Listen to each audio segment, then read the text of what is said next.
Welcome back to the Valley to Peak Nutrition Podcast. We've talked before about training, data, and how to measure if we're improving with nutrition, training, etc. for the mountains. We've interviewed experts. We've talked about wearables. We've talked about what the metrics mean on those wearables. We've covered a lot. What we've not covered, however, is what some of these methods and tests actually are. What works? What doesn't? What do all the acronyms mean? And more importantly, how do we use them? My guest this week is Neil Bangs. Neil not only has a long-standing history of being an endurance-based athlete, he spent time in the Special Forces, as well as grew up in the mountains. He's also the guy that runs a lot of these tests for the Human Performance Lab here at Boise State. I had several questions for Neil that I wanted to get his opinion on.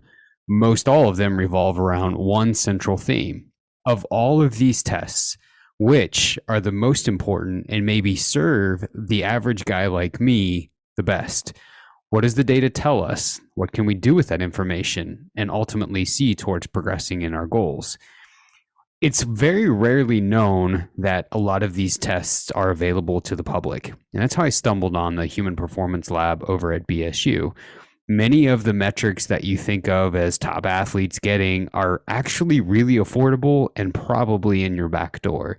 So if you were training towards something, if you were trying to progress towards something, there's a very tangible way that you can get those results and really shorten the learning curve and the anxiety and wondering, is my training even achieving the goal?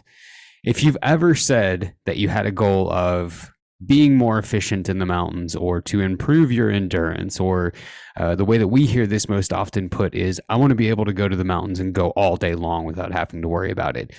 Your training can do that, but there are some specifics that you have to keep in mind. So if that's you, this would be a great episode for you. If you haven't already done so, grab a pen, grab a piece of paper, because you're very likely going to want to jot a few things down. Here is Neil and I discussing all of these metrics, what to do with them, and of all the tests that exist, what are maybe the most helpful for us. Neil, I appreciate you joining us, and just would love for you, because I'm sure I'll do you a disservice by doing it myself, to kind of introduce yourself. And I know that that's a really broad question, but what I love most is kind of who you are, what you do, and really some background to how you got interested in what it is that you do and what you're pursuing. Neil Bangs. I was born and raised here in Idaho, up in North Idaho in Coeur d'Alene. That kind of instilled my love and passion for the outdoors. I remember every summer at the end of baseball season, it was time to go camping and fly fishing, and then that would lead into hunting season. As I got older, I realized I liked being in the mountains, and I would go to elk camp with my dad and brothers, but I did more fly fishing, and then that revolved into mountain running and hikes and whatnot during that time of year up in the high country. And then that further led to me wanting to learn more about the human body and physiology, and then also a mental aspect of performance. Being interested in psychology, physiology, I wanted to pursue degrees in those fields. And so I got my undergrad in psychology, my master's in kinesiology, and currently working on my doctorate in environmental physiology. And so I know that kind of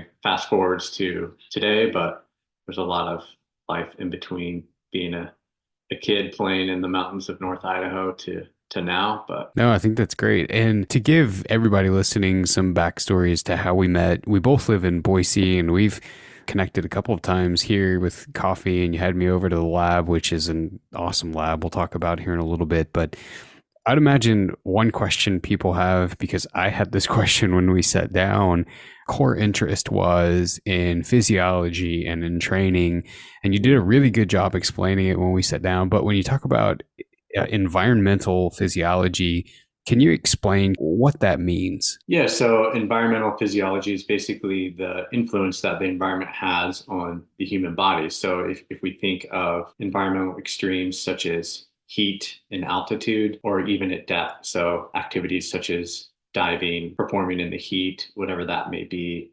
physically for you, whether it's cycling or running or spending time in the mountains. And then that would also lead into altitude for mountaineers, other endurance athletes, and hunters. That kind of covers the basics of environmental physiology, how the environment influences performance, but also our physiology. And you have this, what I think is like, not that anybody with your credentials to this point needs more credibility because you don't, but you do have this very, I'll call it intriguing, but also validating mix of things going on where you have personal experience, having had grown up here, having had gained a lot of interest in doing that.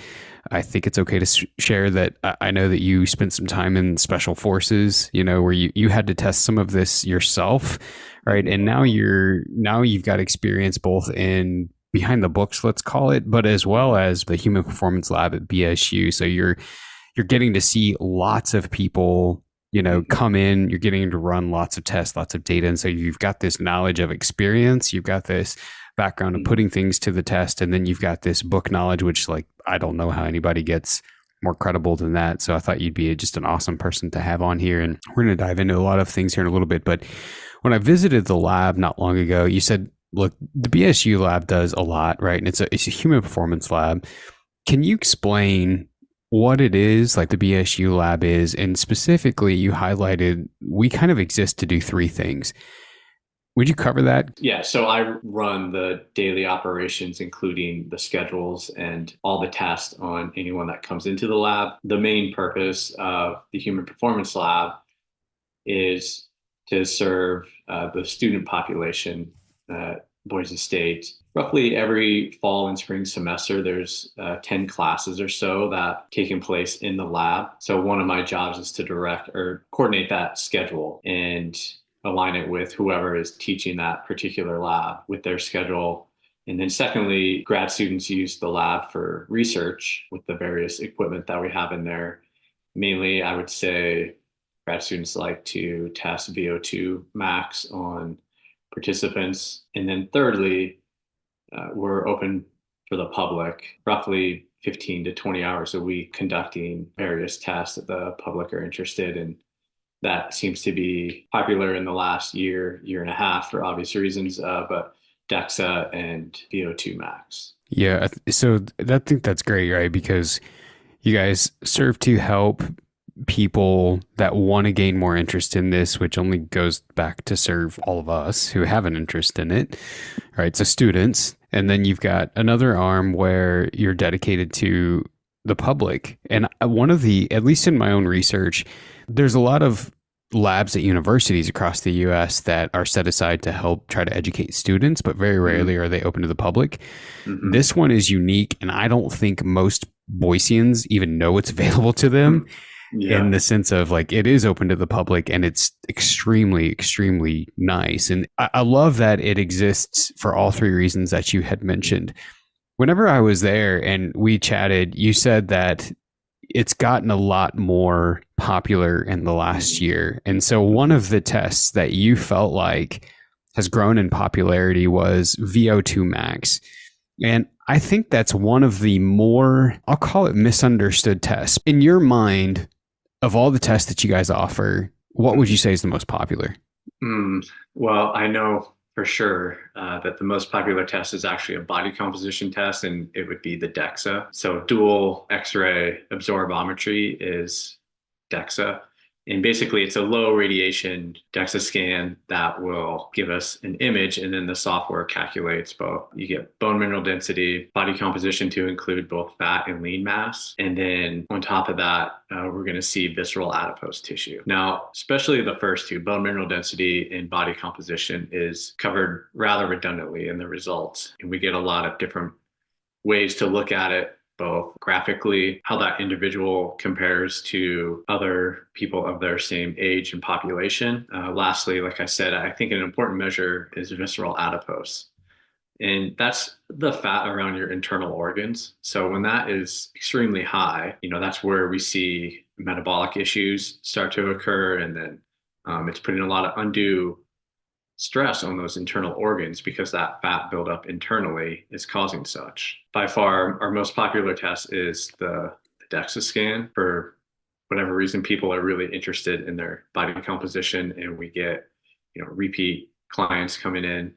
It's the only test in the year and a half I've been there that I've conducted on the athletes of Boise State as well. I've got a million questions that spin off of Mm-hmm. that. When people get that, right? When people get the DEXA and when they get the feedback of this report, and you had just, whenever I had visited, you just gotten the new part for the machine. So you kind of did a test on me, and I've seen this report and it is comprehensive. Do you think that the results from that report, when you give it to someone in the general public, let's say, change behavior in a way that drives their future? Does that make sense? So let's say they come in, they get a DEXA scan, and their DEXA scans shows low bone mineral density, which basically is the thickness of the bone, or it shows high amounts of visceral fat. So in other words, it shows a lot of fat around the organs, which we know is really concerning as far as long-term health and cause of disease. Mm-hmm. Getting that report, does that change behavior? And if not, is there any real reason to get it?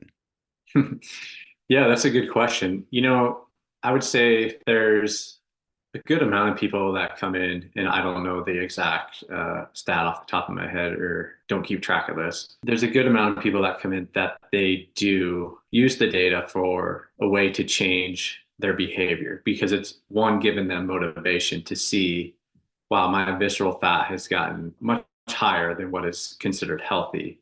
And it motivates them to get up in the wee hours of the morning to get a workout in before their day starts, really. And so I've heard feedback from people that have came in where I've seen this change of from their initial DEXA scan to one, we'll say 6 months later, that they improved their visceral fat by having that initial report.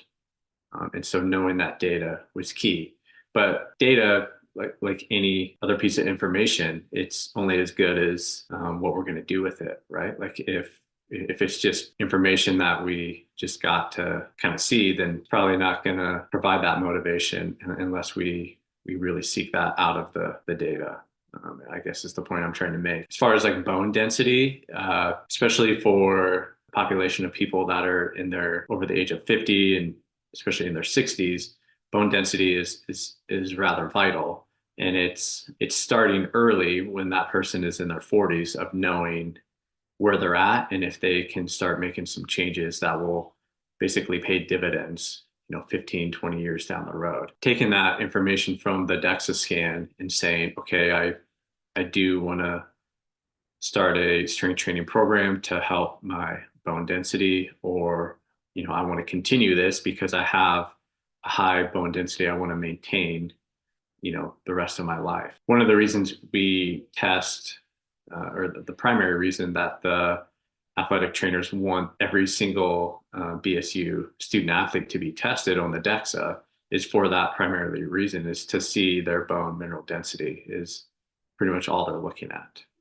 Body composition, as far as fat and lean mass, is not a big deal. If you're an athletic person, you're more than likely in a healthy body fat range in lean mass.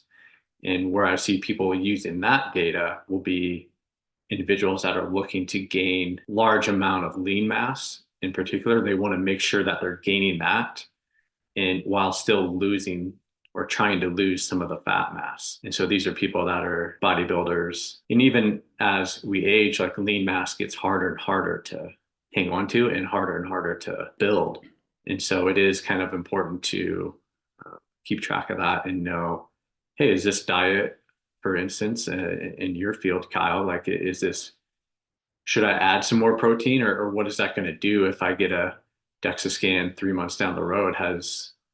If a person is working with a dietitian and maybe they wanted in their 50s and they wanted to add some lean muscle, did a change to their nutrition strategy work? And this is one of the ways to see that specifically with the DEXA scan. One of the things that I love about DEXA scan is as an objective overall marker of health, it's great, right? Because it can measure the visceral fat around the organs. It can measure the composition of body fat as to whether you're more prone to carry it above your waist or below your waist, which we know is indicative of health. It can show you, like you're talking about with the bone mineral density, as well as composition of lean mass. It can tell you if you're changing body composition. It can tell you if you're working with someone, like you had said, like we'll use bone mineral density, and you get someone who is 50 who discovers that they've got really small bones, or that they've got really spongy bones instead of really solid bones. We could correlate that with intake and make changes, right? So maybe supplementation of calcium or vitamin D. It is one of the best ways to have a real tangible way to decide, are you quote unquote healthy? Because most of what it measures, what people want to know, what I've found, and you can tell me if you've seen this too, is when they say, am I healthy? They want to know, am I going to have a decently long life? And is it going to be a good one? Is the quality going to be all right? Am I going to be able to move? Am I going to be able to do what I want? And if the answers to those things are yes, I don't find that people really care about a lot of the nuances. And the nice thing about DEXA is it'll give you a very objective yes or no, right? And then you can decide what you want to do with that once you do it. Yeah, and I've kind of have changed my views on the DEXA since working in the lab. I guess I'm from the school of thought of body composition. It's not that important to know.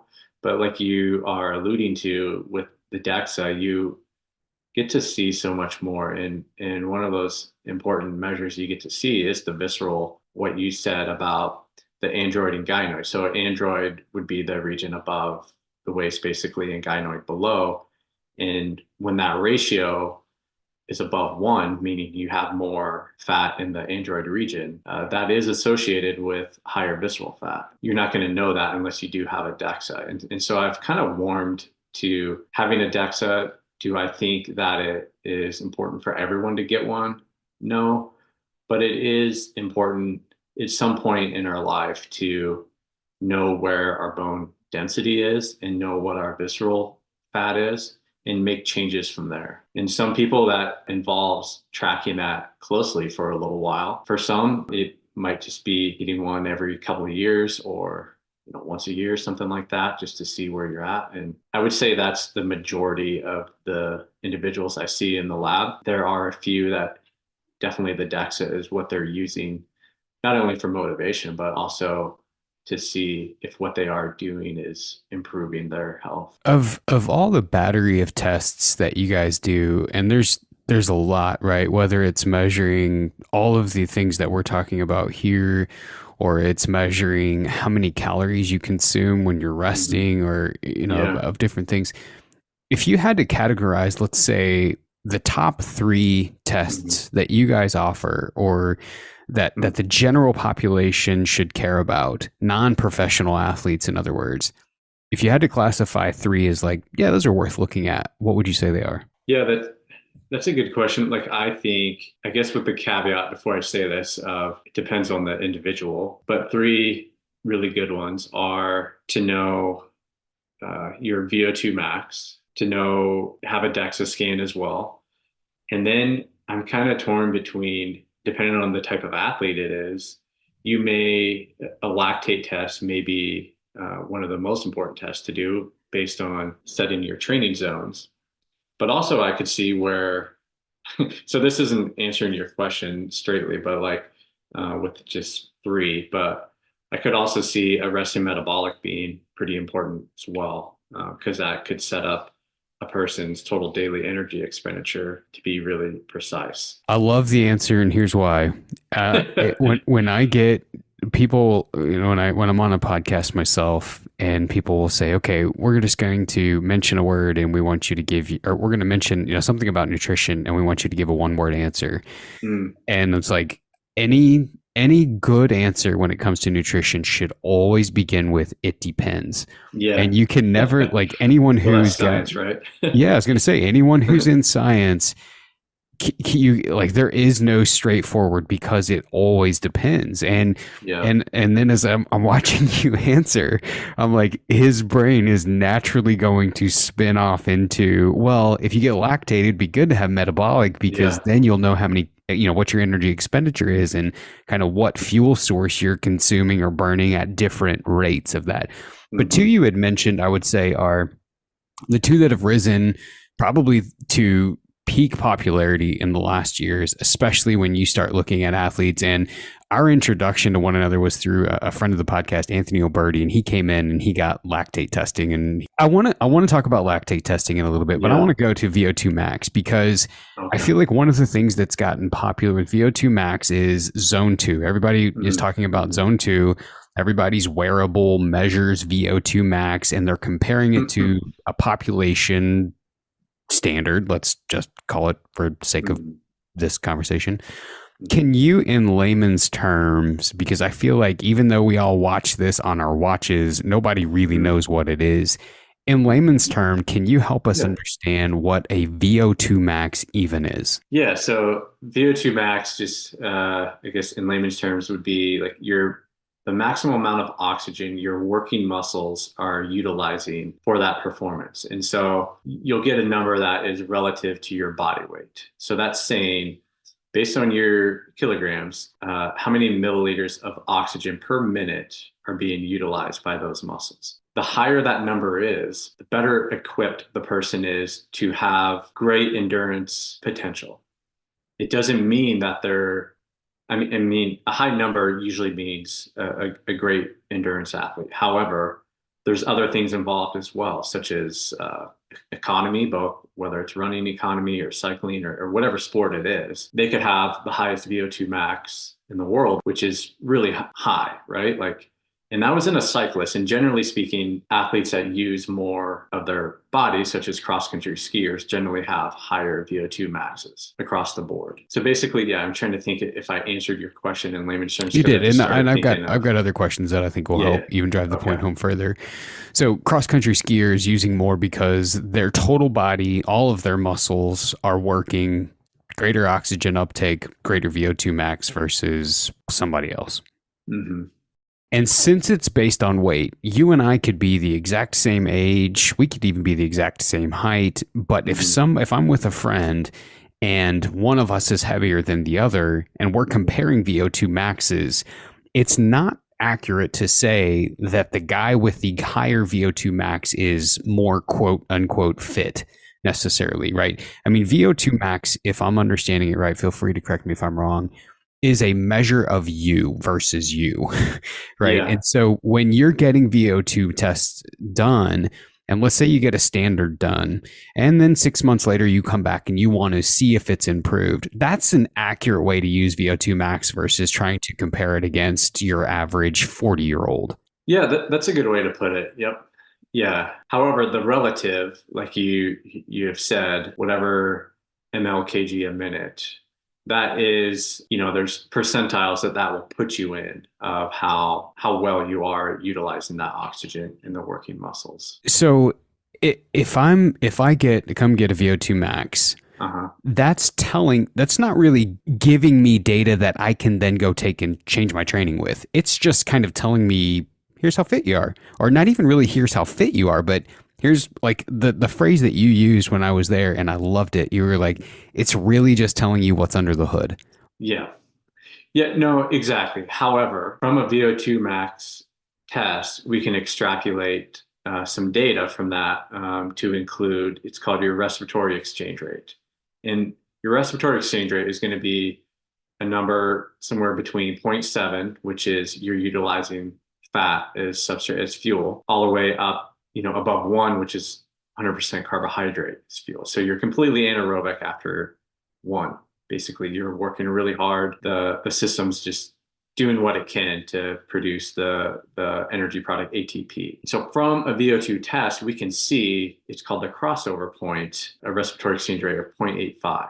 And that's where the term fat max comes from, is where you are going from utilizing fat mostly, crossing over to carbohydrate. So from a VO2 test, we can correlate that data with that individual's heart rate at that exact time and say, likely the top of your zone 2. We're also using some other metrics as well, such as perceived exertion. And most people are on a perceived exertion scale from 0 to 10. Most people are at their zone 2 around a 5 or a 6.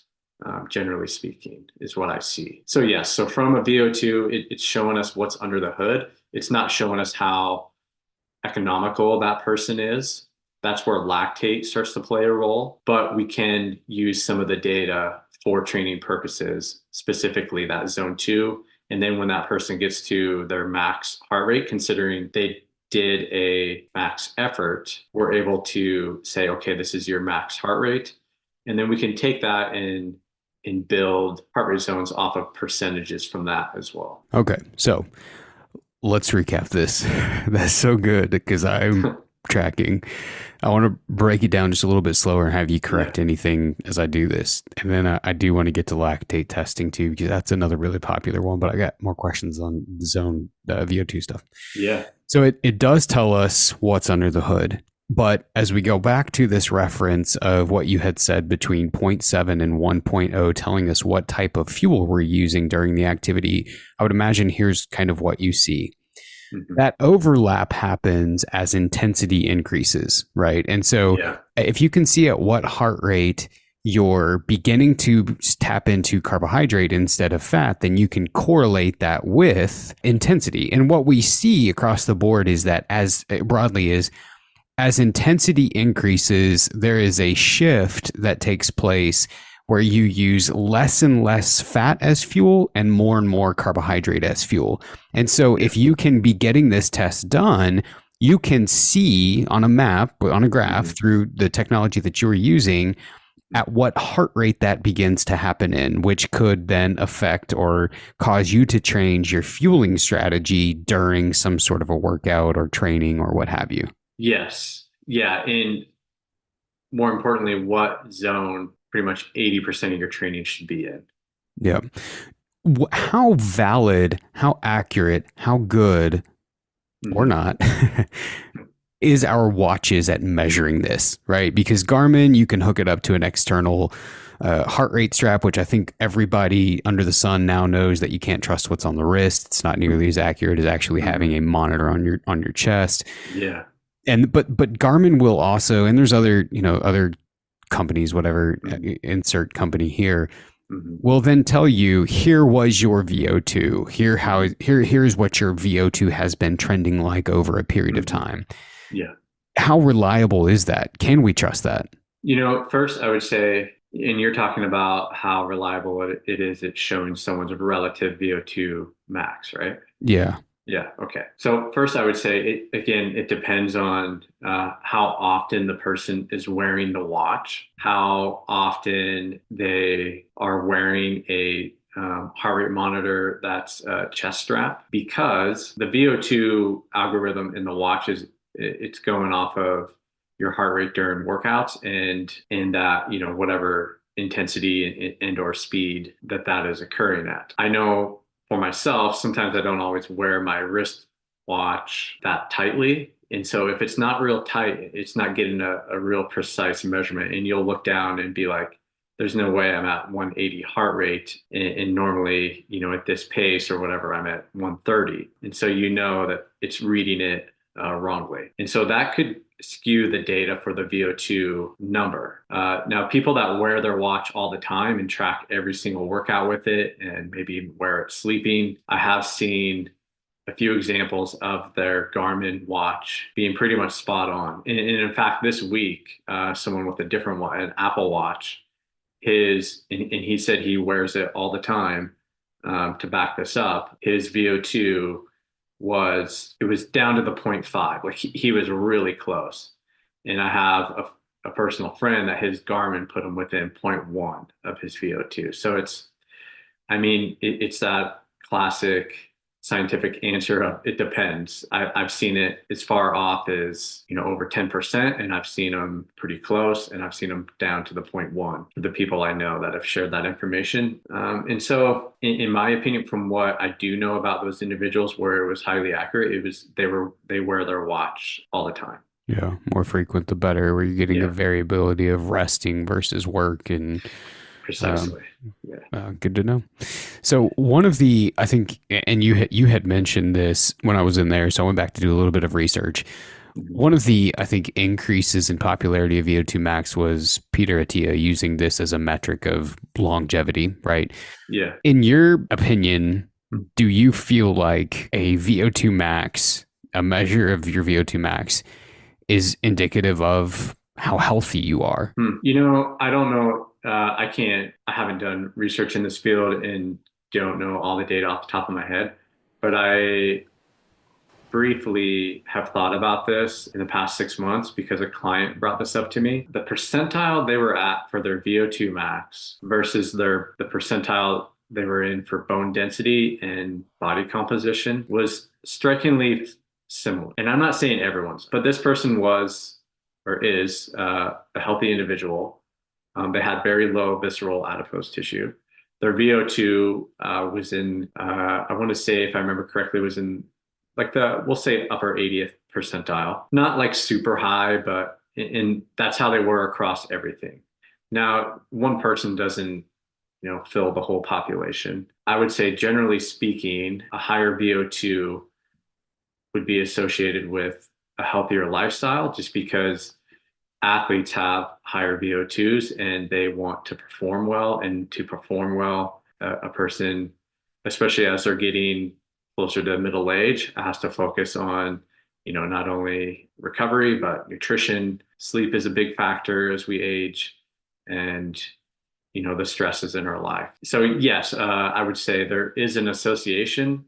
I don't know if anyone has ever shown that correlation in the research, but from what I have seen on a firsthand basis, there is, generally speaking, the healthier the person is, the higher their VO2 is. Yeah, and even when you go back and you look at his reasoning for using this, basically what you find is like a broader thinking.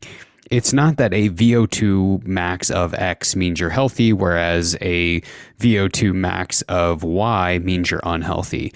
What he measures it against is people who are active, right? And he basically puts them in different categories, from low to below average to high to athletes to top tier performance.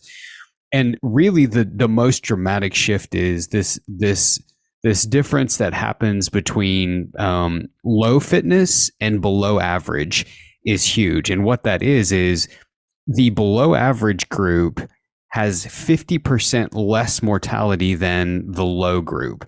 And so really what you're looking at is he's saying the more active you are, the lower the chance that you're going to die a premature death, which is obvious.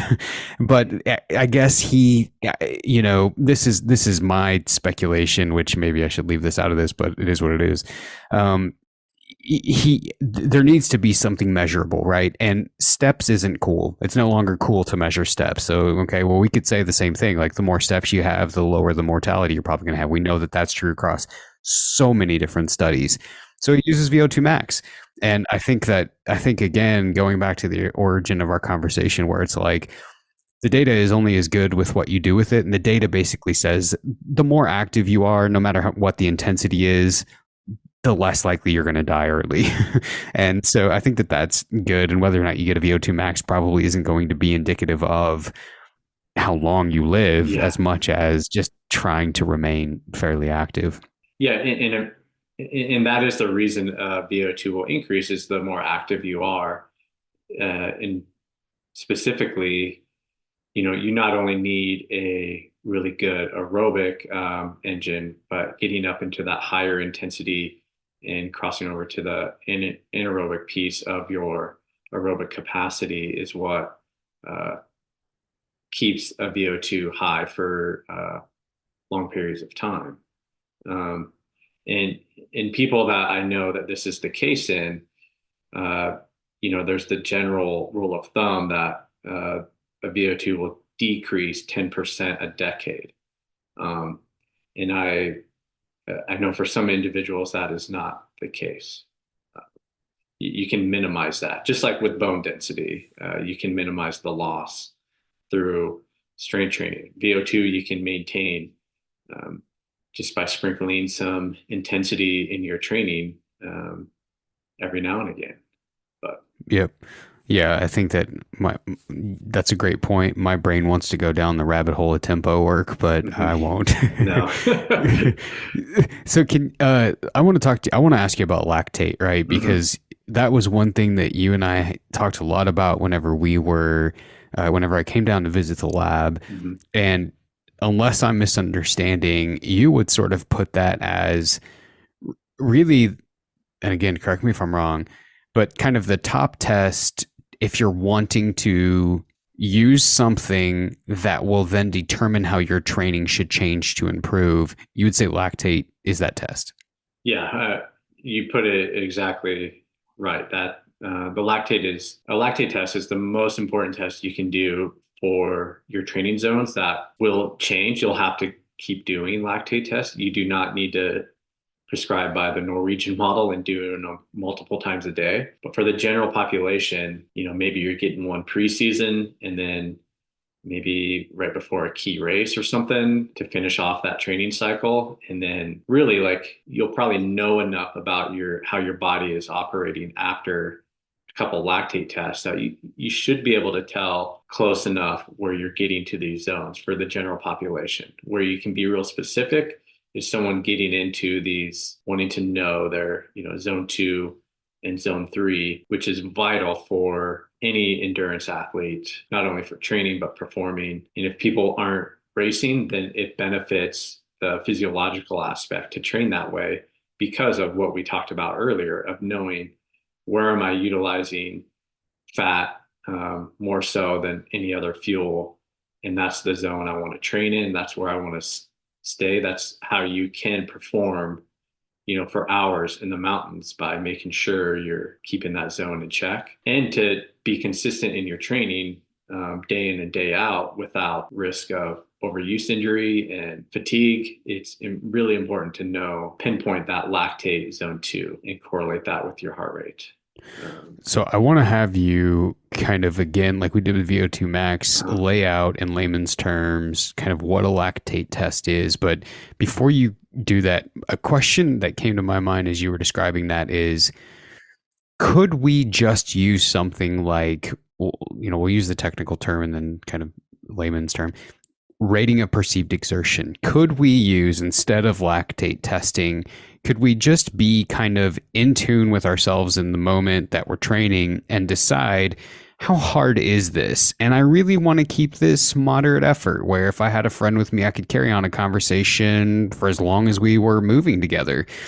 Whereas then I know that, okay, well, once I start to exceed that and I'm having to take a breath after every 2 to 3 sentences, then I'm kind of pushing up that level of exertion a little bit more. Maybe that's my zone, whatever. Is there any value to knowing the absolutes through lactate test versus using something that's obviously much simpler and costs nothing or whatever, with something like using a scale of 1 to 10 from how hard am I working? Yeah, I mean, there is value to that. Again, it's still kind of a guessing on some days. Maybe that perceived exertion is going to feel, maybe at 130 heart rate, it feels super hard and really you're well below your zone 2.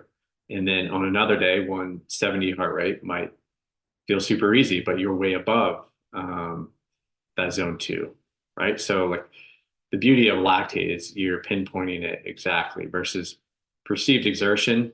Really, like I know for myself personally, like if I had a poor night's sleep, my perceived exertion in a certain run, even if it is in what I know my zone 2 is, sometimes it feels really hard. And so can't always get it exact.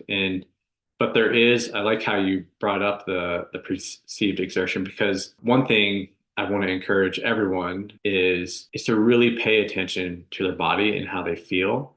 And I know that lactate is getting into that scientific part of it, but it's also confirming, and you're able to know then this is what it feels like at that. And I can associate, okay, well, that with the perceived exertion. And so sometimes maybe it is going to feel harder at that particular lactate level, which the fitter you are, people would be really surprised how hard you can work at 2 millimoles or under of lactate. For example, world-class marathoners, that's what they're running their marathon at, is at or around 2 millimoles of lactate. That's any event that is over 2 hours in duration, you're having to perform at the 2 millimoles of lactate.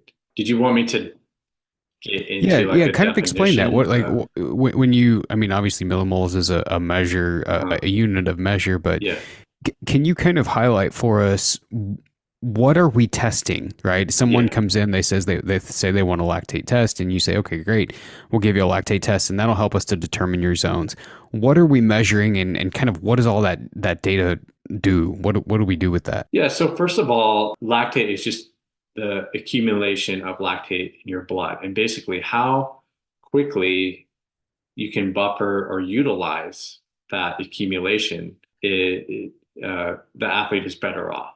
And so we know that once a person starts getting over 4 millimoles of lactate, that is something that can only be sustained for, I mean, you're working against the clock then. It's like some people it's an hour, some people it's 90 minutes. 2 millimoles of lactate, you can train the body to really hold that effort for quite a long time. Like I said, world-class marathoners hold 2 millimoles for over 2 hours. So when someone signs up for a lactate test in the lab, that's one of the first questions I ask them. One, what kind of athlete they are. What are they wanting to get lactate for? What are they going to do with that data? And so we kind of come up with a protocol that we're going to use to extrapolate the lactate. But generally speaking, whether it's on the bike or on the treadmill, it's called a ramp test. So we're just increasing intensity, whether that's speed or power on a bike, over the duration of I like to do 5 minute long stages because it gives lactate a chance to kind of level out once the initial heart rate goes up a little bit. Each stage, we're taking lactate at the end of the stage, getting the person's perceived effort and recording their heart rate. Now, a lactate test, to do it properly, to get to 2 millimoles of lactate, for some athletes, it takes quite a while. Like we're talking maybe 40 to 50 minutes before we get to 2 millimoles, because the idea is to sneak up on it. So you don't ever want to cross it early, because if you do, once you cross it, basically it's kind of like you're not coming back. And so I generally try to keep heart rate between 5 and 10 beats difference between each stage, just so I know we're sneaking up on it for sure. In most people, their resting lactate levels are anywhere from like 0.5 to 1 in a healthy person. And it's interesting, I usually show the athlete I'm testing that after 10 to 15 minutes, that lactate will go down again. So we might start at 1 for resting. The first time we measure, it might be 1 still, but then after about 15 minutes, the aerobic system has come on board then, and lactate will go down. It'll go down from like 1 to say 0.6 or something like that. And then it takes a while for it to climb back up and get to 2 millimoles. Usually the person, like I said earlier, is just like with the crossover during a VO2 of 0.85 for RER. Generally speaking, their lactate 2 millimoles in zone 2 on a heart rate scale, 5-zone heart rate scale. They're usually at a perceived effort around 5 or 6. I mean, I love the point that you point out that you want to sneak up on it, right? And so to even give some more backstory to maybe listeners who aren't familiar to this, lactate is the byproduct of work, and it can build up in your blood, and your body has some ability to use it, right? To reuse it. Yeah. And so really what you're testing at what level of intensity is it building up so much where it cannot get rid of it anymore. Yep. Right. And so you're wanting to sneak up on it because when you quote sneak up on it, you're able to test with precision at what point in the blood that starts to accumulate, and not your body can't get rid of it anymore. Right. And the reason you want to know that is because as it starts to climb and it can no longer get rid of it, you get tired, right? You can't push further. So like, I love that phrasing of we want to sneak up on it, because then you can pinpoint at which that's happening. Whereas like you described earlier, if you surpass that, we don't know. I mean, was it a millimole goal? Was it at 10 mil? We don't know. You're here. So now we got to jump off. You've got to rest. You've got to let that come back down so your body can clear it and then restart. So I think that, I mean, I love that from a nerdy standpoint, you kind of take the more conservative approach because then it gives a really accurate test. And so I think that is just an excellent description of the lactate test and paints the picture how you could kind of determine with precision what your zone 2 is versus, the typical 220 minus your age, given, then you're training at a certain percentage and it gives you like this rough guess. But or the Maffetone method. Yeah, exactly. And I am with you. Earlier you were describing, as I sort of said, oh, well, just use RPE, and you're like, yeah, well, kind of, because I'm with you in terms of using precision, and that's why I'm a fan of actually measuring your nutrition. It's like, well, you can tell me you've changed diet quality all day, but if it's not producing results, something's not right, and I can't tell you what's wrong unless I know what's coming in, right? So I think that level of precision is great. I don't want to take up any more of your time, but anything we've not talked about that you feel like would be good for us to know? Yeah, I just want to say, just finish the lactate. I know it's like my favorite test to conduct, but it's we go until 4 millimoles of lactate, but I also give the person the option of going basically to their max. So 4 millimoles of lactate would be like the top of zone 3. And that's important for intervals because there's this, kind of, if you think about the push-pull theory of you either want to be below one of the lactates, either aerobic, which would be 2 millimoles, or anaerobic, which is 4 millimoles, to shift the whole curve. If you think about lactate is this curve, and when it starts to rise, that's 2 millimoles, and then when it really shoots up sharp, I wish I had a drawing of it, would be the 4 millimoles. And the idea of training at those zones is to push that curve, if you will, to the right. After training, you want to be at a higher heart rate at the same millimoles that you were before. And so if you started a 12-week program and got a lactate test and you were, we'll say, 140 heart rate at 2 millimoles, and then 12 weeks later, you were 150 heart rate at 2 millimoles. Your training worked. In that it's hard to explain. Like, it's one thing to explain in theory and using, data, but for a person to experience that's when they understand it. They might not have the words to describe exactly what happened physiologically, but that's when they know, like, wow, my training, and you just feel way different. Yeah, I was gonna say you can feel it. Yeah. And so I just want to kind of end on that note that for a lactate test, we do go to 4 millimoles to pinpoint that zone 3.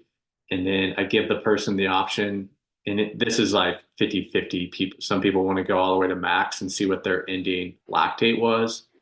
For example, sprinter athletes their lactate will be, in the high teens or low 20s at the end of an effort. And it's just insane to me to think of how much lactate has built up at that point. And it's pretty incredible. Which I think then to some degree bleeds into your personal interest of the psychological aspect of training, right? Where it's like, okay, your mind is going to tap out way before your body is going to, right? And so like, like the common myth has always been, oh, well, I'm, I got lactic acid. And it's like, well, no, you're just not clearing lactate. And that's the burn that you feel. You're full of hydrogen ions. Yeah. But before your body's going to quit is probably well beyond when you first start to experience that burn and want to quit. Yeah. Right. And I think that's oh